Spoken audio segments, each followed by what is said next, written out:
things going on campus. Yeah. Well, we got 4th of July ahead of us too, so it makes That's true. next week a little tough. We have to squeeze everything into 4 days. But yeah, looking forward to the second half of the year for sure. Yeah. We got lots of good stuff. So I'm glad I get a chance to say hello to you and the rest of the webinar attendees today. So I just get a couple minutes, folks, and then we'll pass it back on to Professor Estes for the class. But just so that you know, he and I work together at Mount SAC. He is my director of the real estate program. I teach the real estate finance course. And if you're interested in pursuing your broker license, or you know somebody who is looking to get into real estate, Mount SAC has a great program, and you have the perfect leader right here that you can reach out to and get more information. So enrollment starts next week. So I just wanted to plug what else we do together. Sure.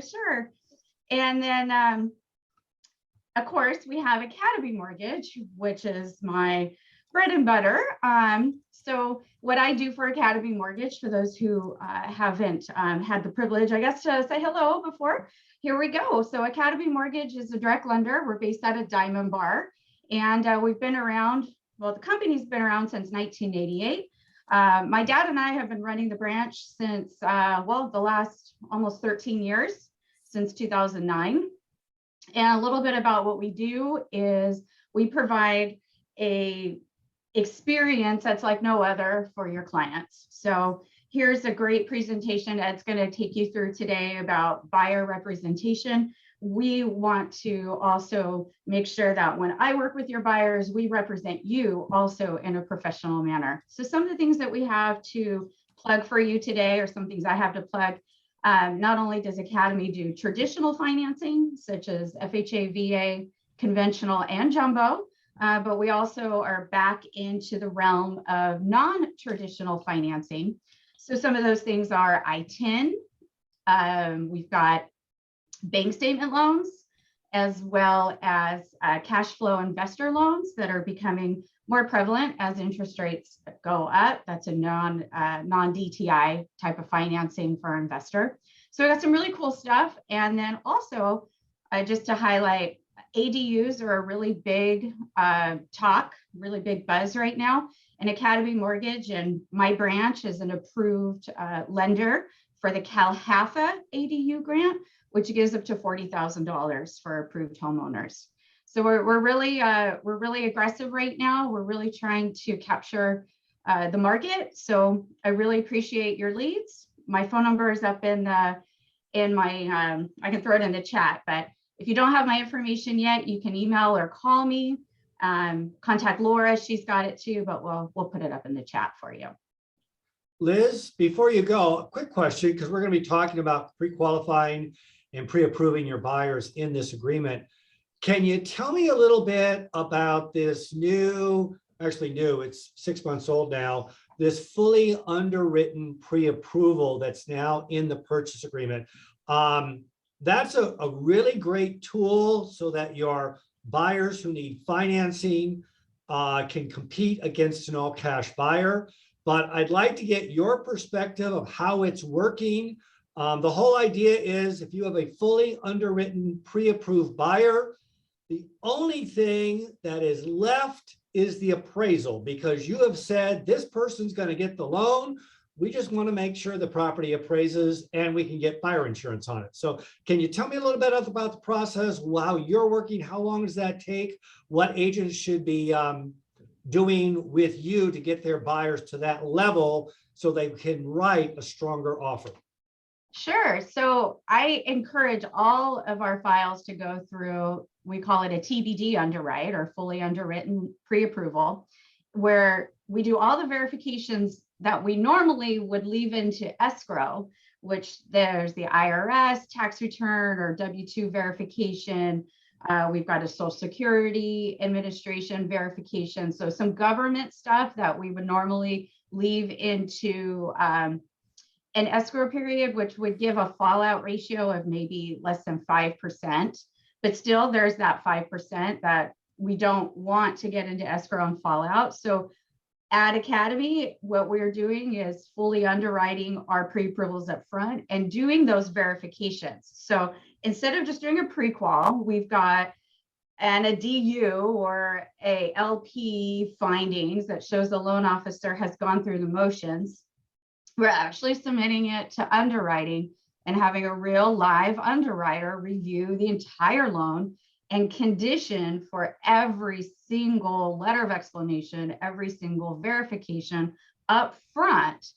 And what that does is that gives that guarantee in a non-guarantee environment, because lenders can't guarantee anything. But we have what's left is the appraisal, or on a condo, it could be the condo review. So left is anything that has to do with the property, or anything that has to do obviously with sellers, such as, you know, title insurance and stuff like that. So it really does shorten down the escrow period. So we can actually get things done in a quickly timed and efficient manner, such as 14 days. So we are really, really aggressive on those turn times because we have clients that are fully underwritten up front before making offers. Thanks, Liz. And for those of you coming into the class, we are in a new era of real estate now. And the new era of real estate and post-COVID is don't go out and start showing your buyer's property unless you know they can qualify for a loan. That's how the new contract has been written. And this fully underwritten pre-approval, that is going to be the new standard. So if you're not familiar with it, if you've got questions about it, hook up with Liz. I give Liz a plug because she teaches finance for us. So real happy with her knowledge, but you need to be up on that because you're not giving your buyer the level of service you need to unless you're bringing them in with the strongest offer possible. So the seller will take their offer seriously, particularly if you're competing against another buyer. And that's what that fully underwritten approval is going to give you. That's correct. Okay. All right. Well, thank you. Have Thanks, a great Liz. class. Okay. Thank you, Talk to you all Liz. soon. Bye. Laura, do you have any other final comments before I launch into my agreement here? The only comment I really want to make is that at the state level, they are seriously talking about making this form mandatory. And so that's why I wanted to bring Ed in to talk about it and to teach it, because I want you as realtors to be equipped if the change happens. And so that's really all I'm going to say about that, because it's not, you know, nothing's set in stone yet, but I'm really happy that you guys are here and taking a proactive look and educating yourself on this form. Okay, great. Yeah, about 15 years ago, I was getting, this was back when I was managing a large real estate company in San Diego. We had a lot of agents that wanted to use this form, but they didn't know how to use it. They didn't know what it said. They didn't know how to present it. And they were terrified that they were going to get an objection from a buyer and they didn't know how to respond to that objection. So I created this course after painstakingly going through this agreement. And I think I've come up with not just a good explanation of how this agreement works, the mechanics of it, but also how to overcome the objections. And there are two objections. The first objection is going to be commitment. The second objection is going to be commission. Okay, so those are your two objections, which is actually good because with the listing agreement, you actually have three objections. You have commitment, commission, and price. So you have one less objection with the buyer representation agreement. Therefore, it should be easier to get a buyer to sign it than it is to get a seller to sign a listing agreement. At least that's my thinking. All right. So we're going to go ahead and get into the agreement. Let me check the chat again. Oh, that's Liz's contact information. I put my email into the chat as well. If you ever have educational questions about real estate, education is all I do. I don't represent buyers, sellers, landlords, tenants. No, I teach full time. And to help market our program, I volunteer to speak at our area associations like Tri-Counties, because we are an affiliate member of Tri-Counties Association. And I like to hold myself out if you've got an educational question. However, if you have a legal question, if you're looking for legal advice, that's not me. So even though I am a member of the state bar, I am not here to give legal advice. This is purely an educational experience, and I'm not giving legal advice. All right, so let's go ahead and get into the agreement. But before we do so, Ed, one thing before we start, I have put your handout in the chat. Okay. And I'll put it in periodically throughout the class for those people who come in later. Okay. If you're unable to open it up, just DM me your email address and I'll email it to you. Okay, great. And that handout is just kind of a nice way to take notes as we go through the sections, all right? Hopefully you also have a copy of the contract in front of you. It hasn't changed in several years. I know the purchase agreement has changed, listing agreement has changed. BRE has not changed. And I think one of the reasons is, like Laura mentioned, they're trying to make this mandatory. We've got the lawsuit between the Department of Justice, the National Association of Realtors. Nobody really knows how we're going to be dealing with agency between agents and buyers. But however they come up with something, the solution is going to be this BRE form. If you have this BRE form signed with your buyer, you're going to be protected. Your commission's going to be protected. You're going to have less challenges with your buyer. All right. Now, the BRE, Buyer Representation Agreement Exclusive, is actually one of 3 buyer representation agreements that CAR, California Association of Realtors, creates. We have the Buyer Representation Not for Compensation, the BRNN. Like, I want an agreement with my buyer that doesn't provide for compensation. What good is that, right? So I don't even want to talk about that one. That one's silly. We have the Buyer Representation Non-Exclusive, the BRNE. Well, how does that work? Well, if you have that signed with your buyer and you go out and show them a property and they later buy that property from somebody else, you're entitled to a commission from that buyer. That buyer has to remain loyal to you with that property.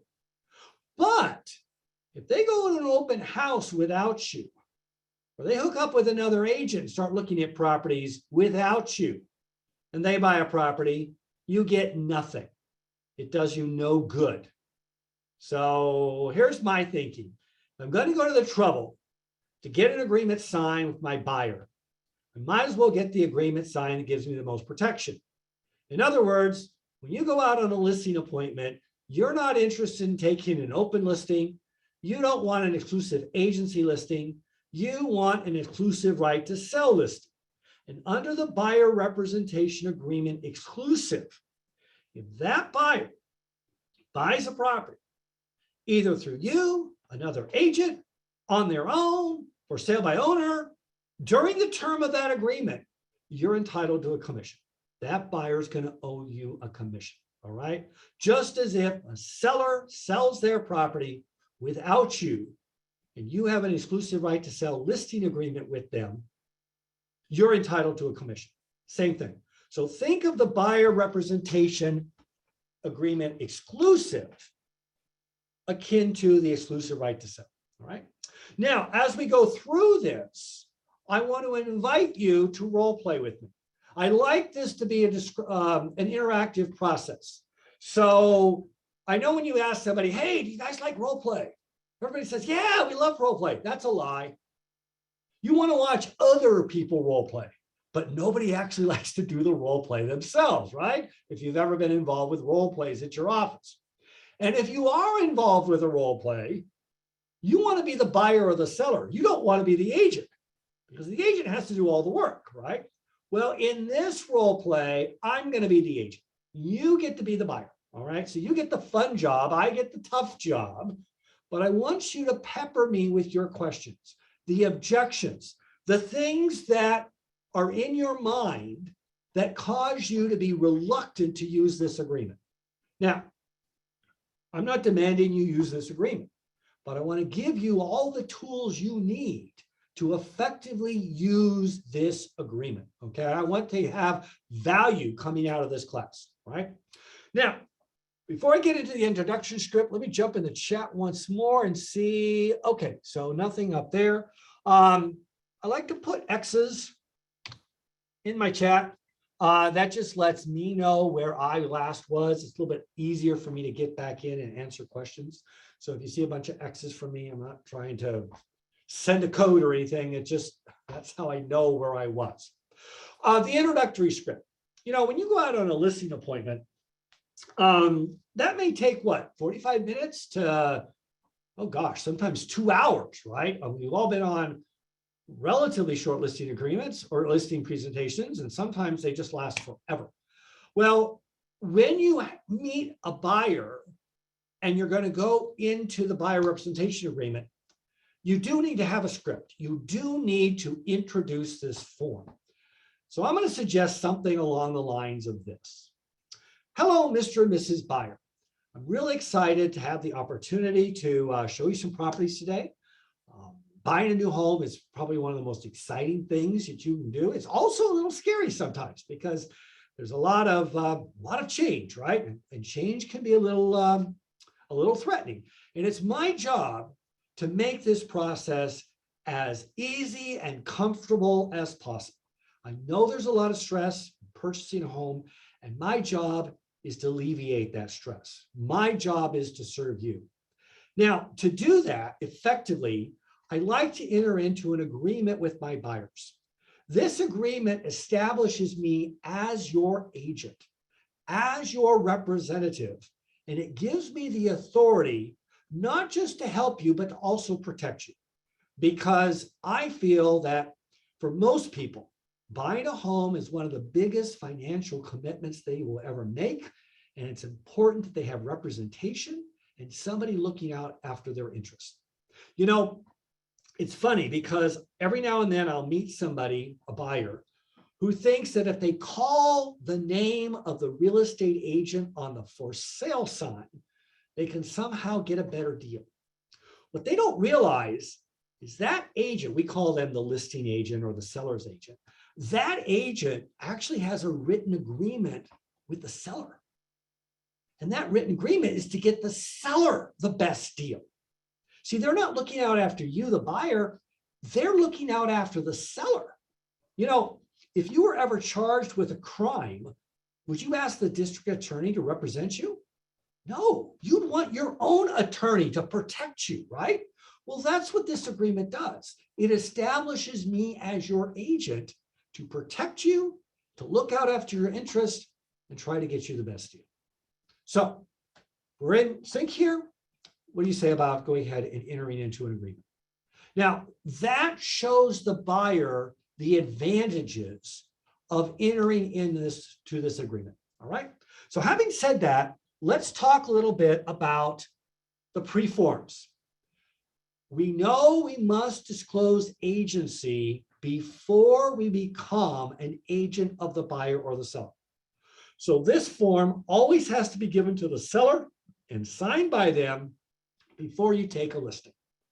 Likewise, if you are entering into a buyer representation agreement with a buyer, the law requires that they sign this form before they sign that buyer representation agreement. It's the law. It's 2079 of the Civil Code, all right? So this form in front of you does not create agency. Although some people think it does. It doesn't. It's not an agreement. It's a disclosure. And it simply explains the difference between single agency and dual agency. And the Civil Code requires that you give this form to a buyer before you become their agent, and you will become their agent when that buyer signs that buyer representation agreement.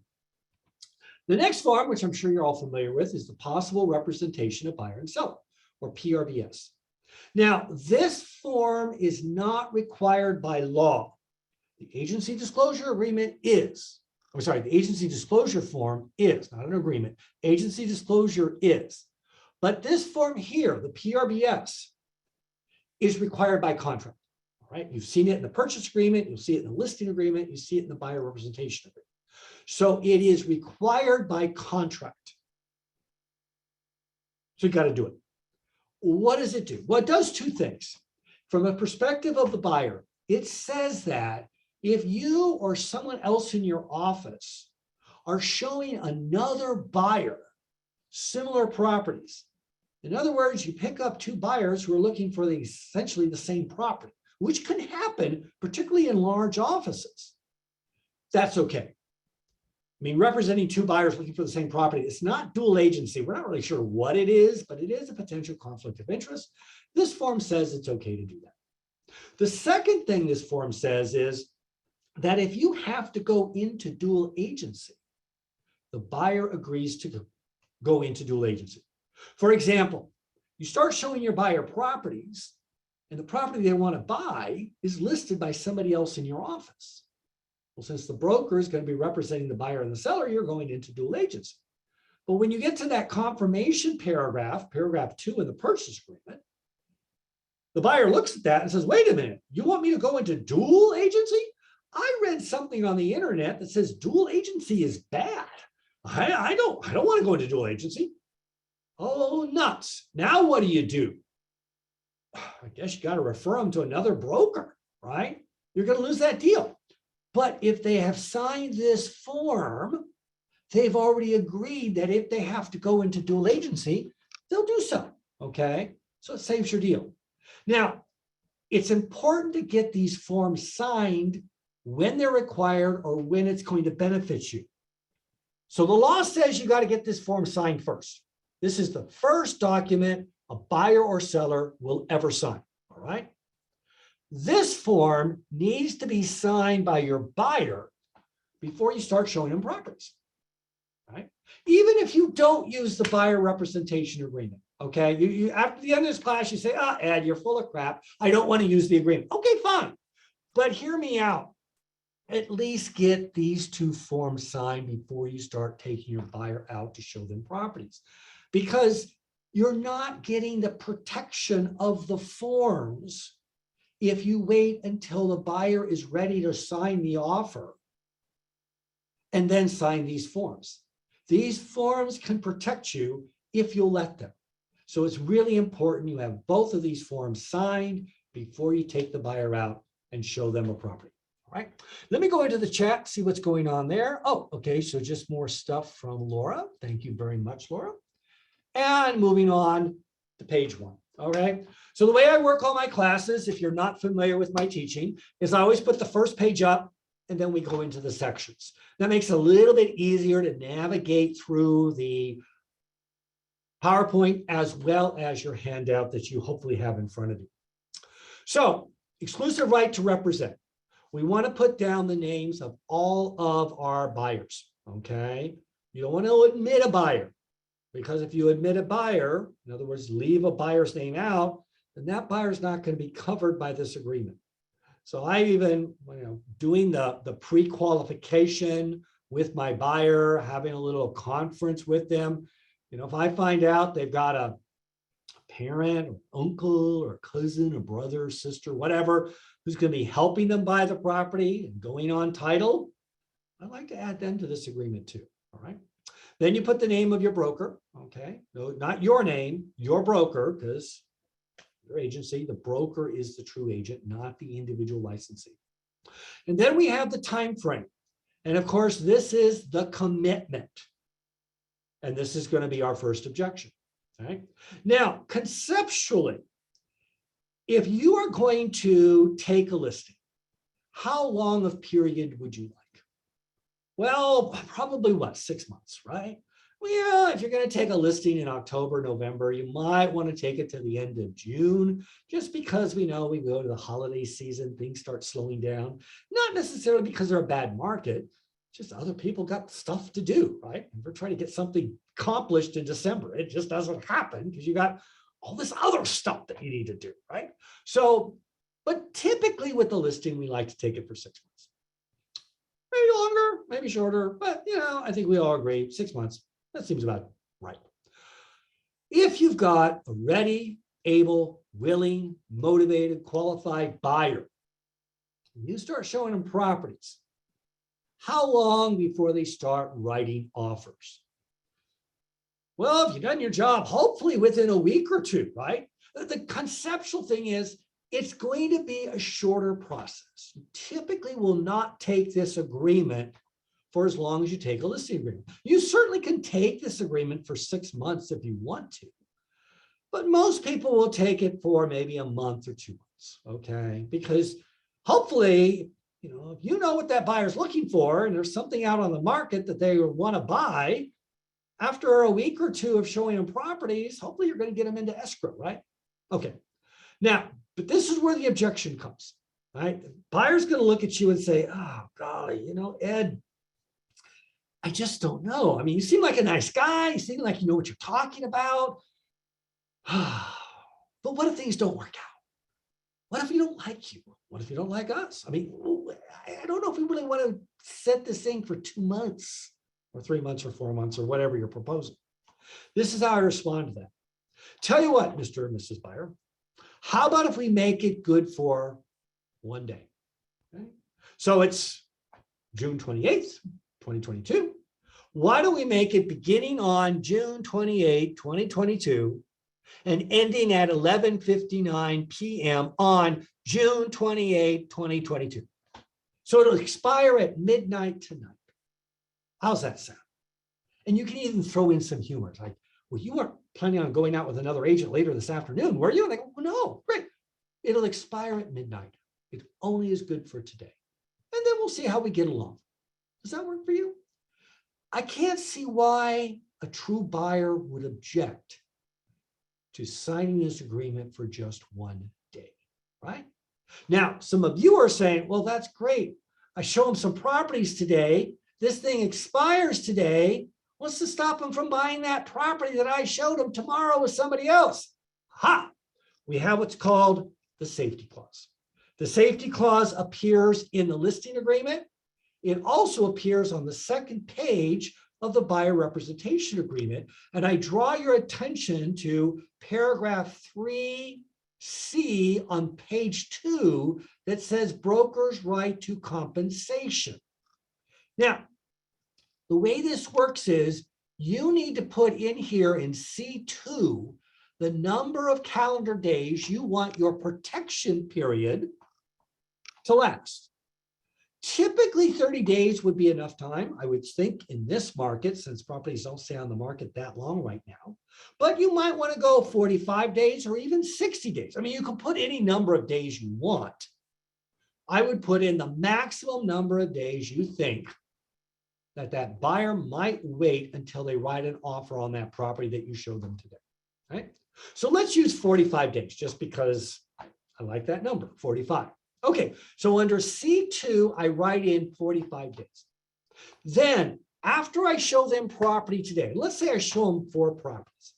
Under this paragraph, I need to notify them in writing within, look second line to the bottom, just above D, where it says within 3 calendar days.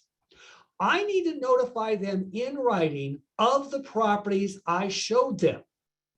And if I do that within 3 calendar days, and they buy one of those properties within the protection period up in C2, remember I said 45? If they write an offer within 45 days on one of those properties, I'm entitled to a commission. So I am protected on any properties that I show them, even though I only make this agreement for 1 day. This agreement will expire at midnight tonight, but my safety clause or my protection period for those properties that I showed my buyer today extends out for 45 days, except I do have to notify them in writing within 3 days. And this is what I would do. I don't like to forget things. I don't like to procrastinate, even though we all procrastinate. After I say goodbye to them today, I'm going to go back to my office and I'm going to type a very nice letter. It's going to say something like, dear Mr. and Mrs. Buyer, thank you so much for giving me the opportunity to show you properties today. To refresh your memory, the properties we saw were, and then I will list them by address. If you have any questions about these properties or anything else, don't be afraid to give me a call. I will follow up with you in a couple of days to see how things are going. Sincerely yours, Ed, your realtor. And I mail it today. If you want to use email, you can. Would you want to use text? No, I don't like text. Emails are great because you can keep a nice record of them. Text, not so much. All right. So send that out. I would probably use a letter just because it's a little bit more formal, a little bit more traditional, a little bit more professional from my perspective. But now I'm protected. All right. So again, first objection, period of time. If you can't get your buyer to sign one of these for a month or 2 months in duration, you can make it good for 1 day. Just make sure you address the safety clause. And in terms of time, put in at least, I would say 45 days. If you want to go 60, 90 days, you can do that as well. Right? Now, 1A, property to be acquired. And our first line under 1A, 1, location. Here, you want to be broad. Don't want to be too narrow. You want to give yourself some flexibility. So I wouldn't put a city like Walnut, because what if they buy a property in Diamond Bar? Well, then this agreement doesn't cover it. So I want to be a little broader than a city. But Earth, no, that's too broad, okay? It's not going to work. California, no, too big. What about San Gabriel Valley? San Gabriel Valley, Inland Empire. Yeah, that works for me. Or you could put in CRMLS area. So anything within the CRMLS, that would work too. I mean, realistically, you're not going to be able to effectively represent a buyer on a property that is outside of the jurisdiction of CRMLS, right? Okay, so that's what we mean by objection, but don't do a city. That's just too narrow, right? Other, okay, if you have any other qualifications, okay, you can put that in there. And then price range. Likewise, with the price range, you want to be a little broad. So let's say that Liz has qualified your buyer at 800,000. Okay. So what I would do is if I've got a buyer who's looking for a property in the 800,000 range, are they going to buy anything under 500? Probably not. So I may put on the low end 400,000 because an $800,000 buyer is not going to live in a $400,000 home, right? And then on the high range, I'm going to go above what they can qualify for. So maybe that's $1 million. So the price range will be from 400,000 to $1 million because Liz has told me they can't qualify, they can't go over 900. So $1 million is safe. They're not going to buy a property at $1.1 million. They're not going to live in a property at 400,000. So 400,000 to $1 million. Now, invariably, I get a question is, well, could I put 0 to 10 million? Let's be realistic, right? When we write a contract, we want that contract to be enforceable. If you put things that are just outrageous in the contract and it's ever adjudicated, judge or a jury is going to look at this and say, come on, agent, you don't even know what you're doing here. Don't be ridiculous. You want to be the professional. Okay, so be realistic in your price range, right? Now, maybe you get a buyer who says, hey, Laura, I want you to represent me on this specific property. I found it. I like it. Saw it. Represent me. Okay. So you can put in a specific property. Or maybe you've got somebody coming out of a 1031 tax deferred exchange and they've identified 3 properties and they want you to represent them on one of those properties. So that would be number 3, properties identified on an attached list. Now, are you going to be using 1A, 2, and 3? Typically not.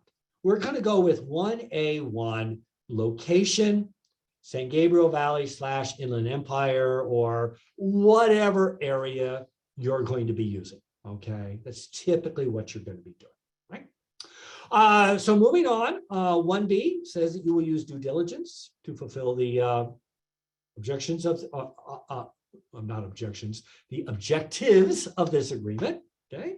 And that you will perform your work in a workmanlike manner under C, okay?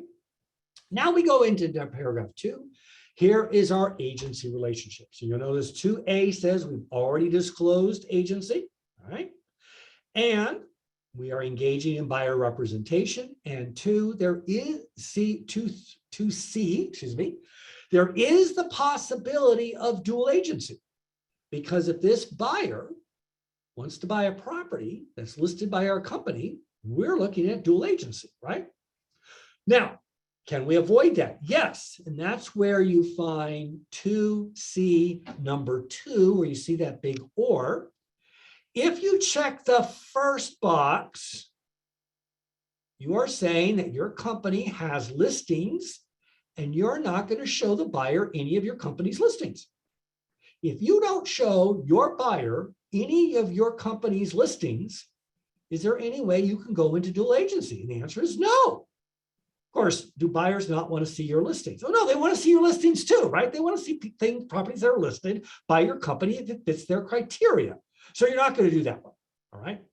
The second box down here is a business model known as buyer representation, buyer brokerage. It's a kind of a boutique model. Don't necessarily subscribe to it, but hey, you can engage in any kind of business practice you want as long as it's legal and ethical. And in this model, the company does not take listings.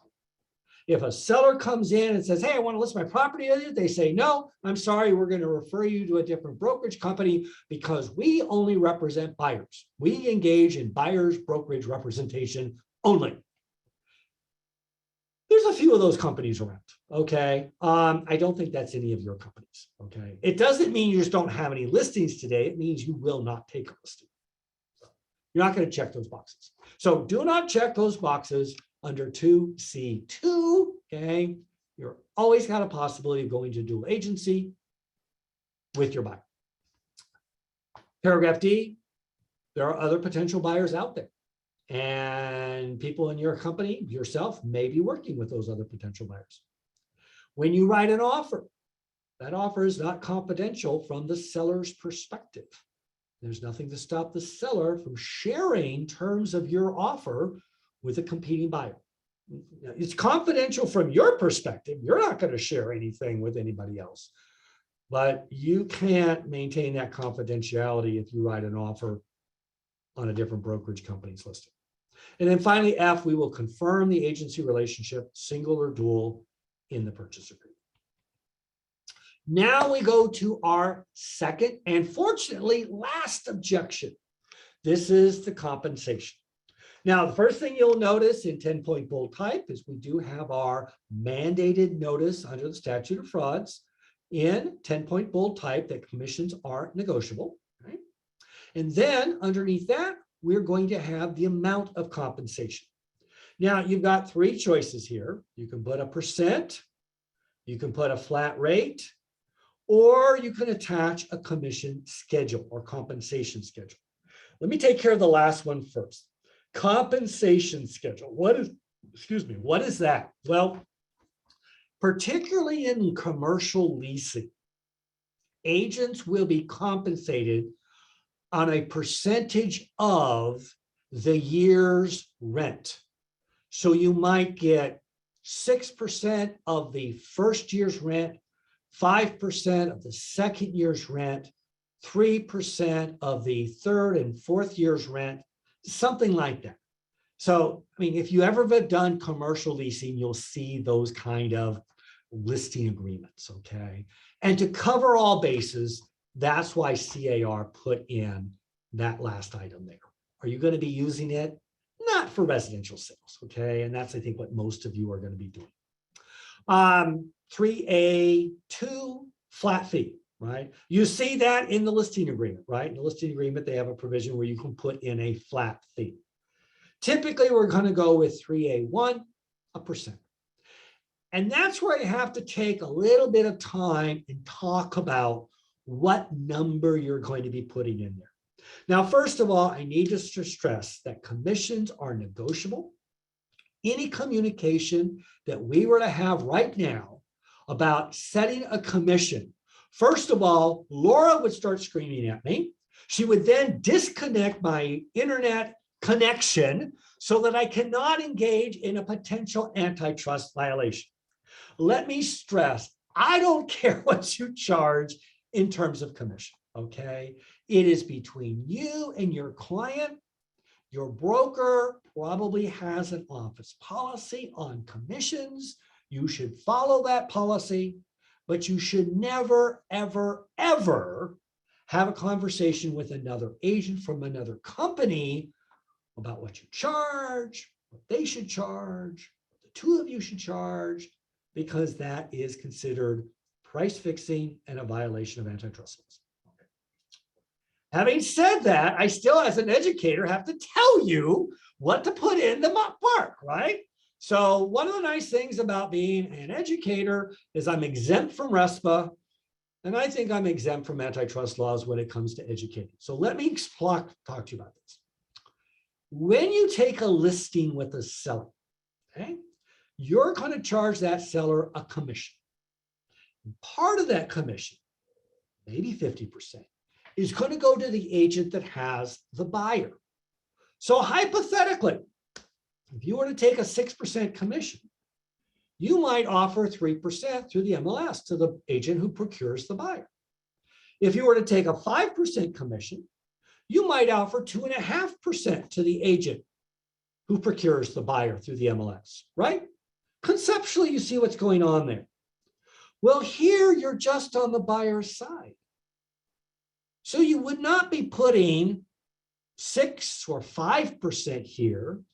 You would probably be putting somewhere around 3 or 2.5% here, right? This is the amount that you would see in the MLS being offered to you for representing the buyer, for bringing the buyer in. Hopefully that makes sense without going into antitrust laws, okay? Now, this is where the objection comes. The buyer looks at this and says, let's say hypothetically, I use 3 because it's easier to say than 2.5. 3%, you want me to pay 3%, but I thought the seller paid the commission. Why are you asking me to pay? To which you are going to respond, let's look at the next page. And at the top of the next page in paragraph B, entitled Compensation Payments and Credits, it states there in bold type, if anyone other than the buyer compensates the broker for services covered by this agreement, that amount will be credited towards the buyer's obligation to pay commission. So,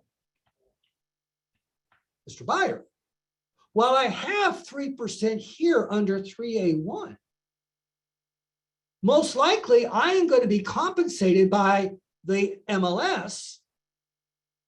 It will offset what you owe here, so you're not going to have to pay anything. Now, I know there are a lot of 2.5%, there's a lot of 2%, there's a lot, I mean, who knows what's going to be in the MLS, right? It's varied because commissions are negotiable. But in the buyer's mind, agents always charge 6%. All you have to do is pull up a TV commercial for one of those limited service brokerage companies. I will not say their names, okay? But they're always talking what? 6%. So buyers are thinking 3. So that should all you have to do. Now, we all know there are 2.5% commissions out there. This would be my business policy, is if I would normally accept a 2.5 for representing a buyer, if that's what's being offered through the MLS, even though I have 3% here listed in 3A1, and contractually the buyer would be obligated to pay that difference, that 0.5%, I'm not going to charge it. And if they were ever to ask me, I would tell them that. Because otherwise you're punishing or penalizing the buyer for signing this agreement and giving you their loyalty, right? So you don't want to do that. But something else you need to do. If you decide that this agreement is something you want to put into your business model and you want to start using the buyer representation agreement, you need to sit down with your broker or your manager and say, hey, went to a neat class over at Tri-Counties Association today, And I learned about the buyer representation agreement, and it's something I want to add to my business. However, I do plan to charge, let's say 3% here. And I realize that there's a lot of 2.5% listings out there. I want to make sure it's okay with you that even though contractually we could go after that buyer for the difference, that 0.5%, that we're good with taking what's being offered through the MLS. And I think your broker or manager would be good with that, okay? Because otherwise you're penalizing the buyer for giving them your loyalty. But you have to have that conversation, because contractually you do not want to have the file checker or whoever reviews says, wait a minute, we have an opportunity to get some more money here from the buyer. And we don't want to penalize our buyer, all right? Now, if you get a sophisticated buyer who says, you know, I know there's a lot of listings in the MLS at 2.5%. You can say to that buyer, look, before we go out and show you a property, if there is a difference between what is in the agreement and what is under the MLS, I have to, by law, inform you of that. And I can tell you right now, I am not going to go after you for the difference. And I can put that in writing if it comes up with a specific property. Don't do it yet, because you don't want to take this at 2.5, because, well, frankly, 2.5 is really not enough if you end up for representing your buyer on a for sale by owner. And that comes with the next item. You see, you've now explained to the buyer why they face very little risk of having to pay a commission, because in all likelihood, you're going to be compensated through the MLS. And if you're compensated from the MLS, it's going to offset what the buyer owes.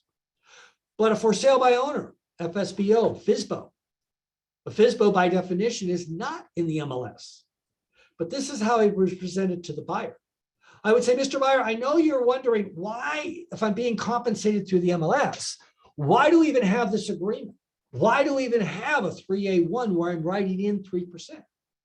Because this agreement allows me to represent you on properties that are not in the MLS. You see, other agents who don't use this agreement, and you may even have the buyer says, you know, other agents don't use this agreement. Why am I using it with you? Well, because this agreement allows me to represent you with unlisted properties like FSBOs, right? So now what do we know about FSBOs? Well, the first thing we know about FSBOs is they're cheap. They don't want to pay a commission, right? That's why they're FSBOs, right? Second thing we know about FSBOs is their hidden fear. And that hidden fear is they don't know what they're doing. They're terrified. If you go up to a FSBO, assuming the FSBO's been on the market, quote unquote, there's been a sign out in front of the property for a few weeks, they haven't gotten any offers. You knock on their door and say, hi, this is Ed Estes from Mount Sac Realty. I know you've been hit with other agents looking to list your property. You have a wonderful house. I want to let you know I actually do have a buyer. I'm not asking for a listing. I'm not trying to get into your house and give you a line of BS about trying to list your property. No, I have a buyer. And I'm telling you right now, I'm not interested in listing your property. But I am wondering, if I had a buyer write an offer on your property, would you be willing to pay me a commission and consider that offer? They'll look at you and say, well, how much? You say 3%. Now, what's that buyer thinking? That buyer, excuse me, what's that seller thinking? That seller is thinking, agents normally charge 6. They only want to charge 3. I'm getting the services for half price. And what do we know about FSBOs? They're cheap. So you're appealing to their cheapness. What's the other thing? Their fear. They don't know what they're doing. So not only do they get to have an agent who knows what they're doing, they're getting it at what? Half price. It's perfect. The FSBO is going to let you in. Now, you walk into the property, look at it, and say, yeah, I think my buyer would like it. You go back out, contact your buyer, contact the seller, arrange a showing time, walk your buyer through. Are you worried about your buyer and seller trying to work a deal without you? No, because you have your buyer under a buyer representation agreement. They can't do anything. You've got them, right? It's like you're not worried about your seller on an exclusive right to sell listing talking to other brokers. No, you've got them. You've got their loyalty. And then if the buyer wants to write an offer, you write up the offer, you call up the seller and say, good news, my buyer's written an offer. I'd like to come over and present it. They say, great. You come over, you sit down with them and say, first thing we need to do, I really should disclose agency to you because it hasn't been disclosed to you yet. I know under the new rules, we don't have to disclose agency to the seller for representing the buyer. But since nobody's disclosed agency to the seller, I think we need to do it. Okay, so I would do it. Okay. And then the second thing you need to do is give them the single party compensation agreement. It's the SP form, Sam Paul. Okay. That creates a binding commission agreement without establishing agency. Do not put your commission into your offer. First of all, you're not a party to the offer. It's between the buyer and the seller. Second of all, you don't have a notice in 10-point bold type that commissions are negotiable in the offer. Therefore, it violates the statute of frauds. And third, you've now put your commission into the negotiations between the buyer and the seller, and that's a breach of your fiduciary duty. So you can be kicked out of the association, realtors kicked out of the MLS, and the DRA will take away your license. So do never, ever, ever put your commission into an offer. Use the SP form, single party compensation agreement. And then after they sign that, here's a new form. If you've taken my disclosure class, you've seen it. The SNA form, seller non-agency. That is a one-page document where the seller signs and agrees that you're not going to be their agent. So they can't come back later under an agency by estoppel theory and claim that you owed them some fiduciary duty. Once you get those three documents signed, then you present the offer. They accept it, woohoo! Or they counter it, take it back to your buyer, see if you can get an acceptance. Easy peasy. Well, what if your buyer says to you, 6 months ago, we went to an open house over in Carriage Hills, really liked the property. I mean, it's sold by now. I wish we had been in a position to buy that property. Ask them for the address. And then find out the square footage of that property by going into Realist or your MLS. And then contact your favorite title company and say, hey, could you pull up all of the properties in Carriage Hills that are 2,138 square feet? Because in developments, each plan has a different square footage, a unique square footage, and it allows you to go in and pull up those properties. And sure enough, the title company gives you 24 houses, 24 properties that has that exact square footage. And then you contact those owners and you say, hi, this is Ed Estes at Mount Sac Realty. Not asking for a listing. See, this way you can actually call them if they're on the do not call list because you're not soliciting, you're not asking for a listing. I have a buyer who's looking for the whatever model it is or the 2,138 square foot homes. I understand that is your house. They say, yes, it is. Would you be interested in looking at an offer? I know your property is not listed. I'm representing my buyer under a buyer representation agreement. Would you be looking at an offer? They said, well, yeah, we were thinking about maybe selling. You just haven't decided whether we want to put the property on the market. I said, that's fair. My buyer has asked if you would be willing to pay my commission of blank percent. Are you comfortable doing that? And again, like that for sale by owner, they're saying, oh, he's asking 3. What's everybody else charging? 6. Hey, this is sounding better and better. We don't have to put our property on the market. We don't have a bunch of people coming through our house. just one couple. We're going to sell the property for half a commission. And we got an agent that knows what they're doing. Perfect. Yeah. Come on over. Show your buyer my house. You can do that. Okay. Something else I'd like to share with you. Most developers will pay you a commission of some sort if you bring a buyer to them, right? Most developers will do that. Have you ever had a situation where one of your buyers went into a development without you one weekend? You're not going to get commission on that, right? Because the one rule the developer has is we will give you a commission if you walk the buyer into the property. But if you don't walk that buyer into the property, nah, you don't get anything. And what happens? Your buyer walks into the property, signs an offer, and they call you Monday morning saying, I think we did something bad. You say, oh, what'd you do? I said, well, we were out looking at properties. It was so nice. It was a model home. And we signed a contract. I say, oh, well, these things happen. You're not mad, are you? Oh, no, I'm not mad. But would you still like to be able to call on me if you have any questions as you're going through the transaction? Oh, can you do that? Sure. Just give me the name of the person that you dealt with. Maybe let me make a copy of the agreement that you signed. Then you call the sales manager. Don't talk to the person who sits at the desk and ropes those people in. No, you talk to their manager, introduce yourself, and say a little bit of a misunderstanding. My buyer went in and they go, no, you know the rules. You didn't walk them in. We're not going to pay you anything. You say, well, I need to explain to you, I do have a buyer representation agreement exclusive with the buyer. And I am now entitled to a commission under that agreement. And I'd be happy to send a copy of the agreement over to you so you can go over it with your attorney or your regional manager. I've done the pre-qualification on my buyer, and I'm afraid they're probably not going to be able to afford to buy your house and pay me a commission. And I'd hate for you to lose the deal. So why don't you talk to your lawyer, talk to your manager, and get back to me.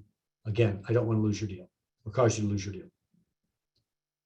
Let me tell you what's going on with that developer. That developer has a development that's, say, over 4 or 5 phases. You obviously know what phase 1, they release so many homes, phase 2, phase 3. Okay. They cannot get financing for phase 2 until they get a certain number of contracts signed on phase 1. That's a rule of the loan.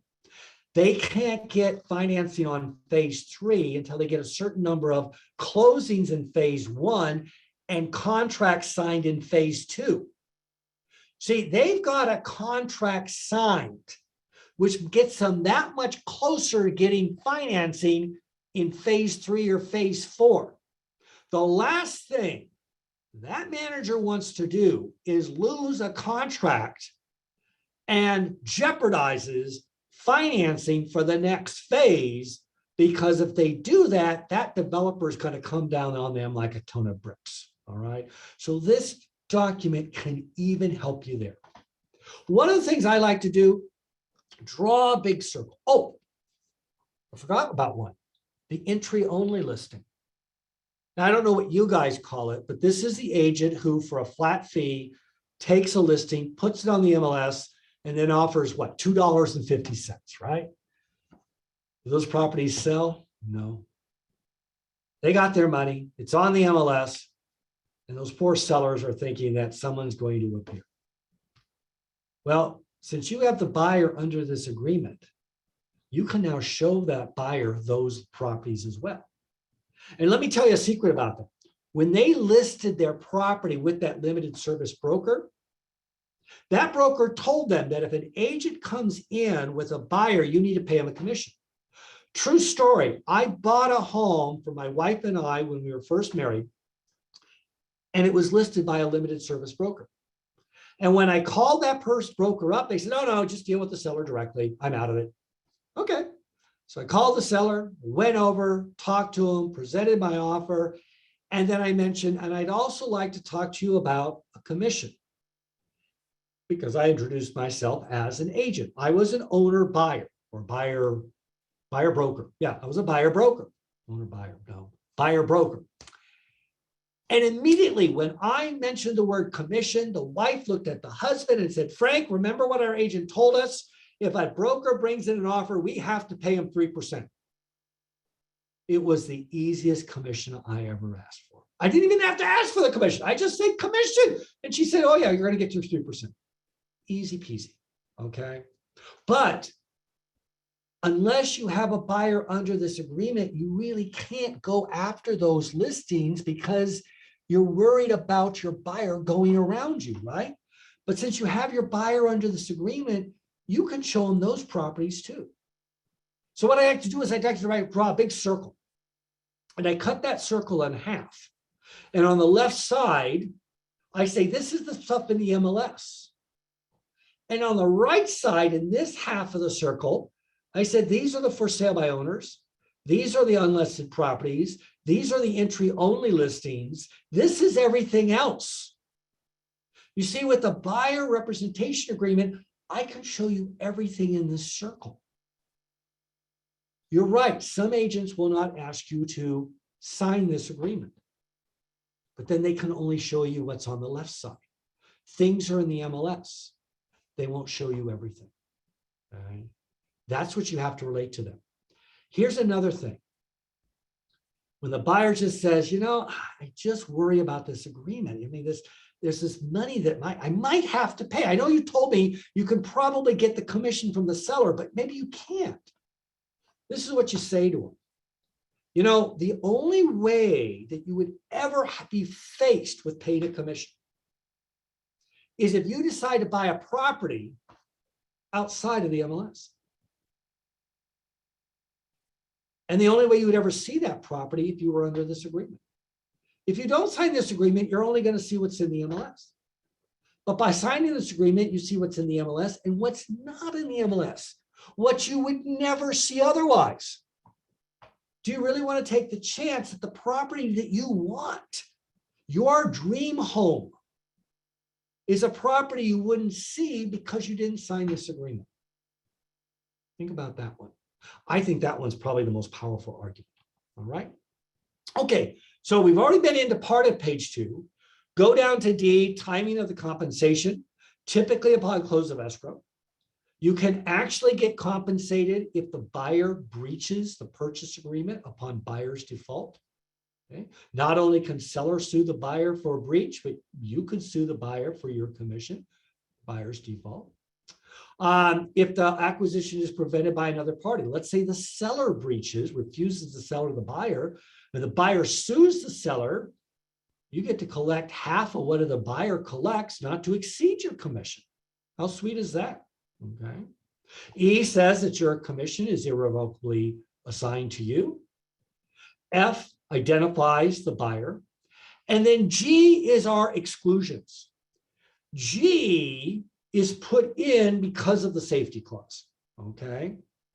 It is possible that you could have a buyer that is also working with a broker who's helping them find, let's say, an investment property, a commercial property. You can exclude that broker under G1. Or you may find a buyer who was under a buyer representation agreement with a different agent 3 weeks ago.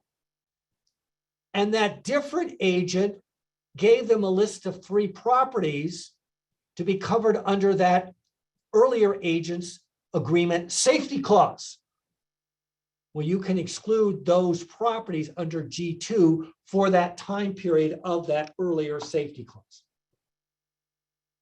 Of course, so few agents actually use this agreement. I can't imagine you running into a buyer who was under one of these agreements earlier, right? I don't believe that would ever happen, but it could. If you have a safety clause, then you pretty much have to have G. The same thing is true in the listing agreement.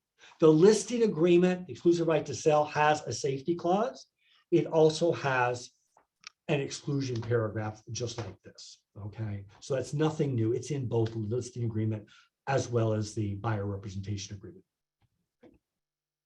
Paragraph 4 just lets the buyer know that any property they see may be advertised or marketed on the internet. And that stuff doesn't always go away. So even after they close escrow, it may still be showing out there in cyberspace. Nothing we can do about that. Paragraph 5, broker authorizations and obligations. This gives you the authority to represent the buyer. Also, it states your limitations, like you do not tell the buyer what to offer for the property. You don't recommend to the buyer about removing contingencies early or something like that. But it gives you your authorizations and your limitations. Oops. Right here. Also here under scope of duty, more clarification there under 6B. Again, you don't decide what price, guarantee performance or adequacies of inspection services, that sort of thing. Right? And then your limitations of your inspection under 6C.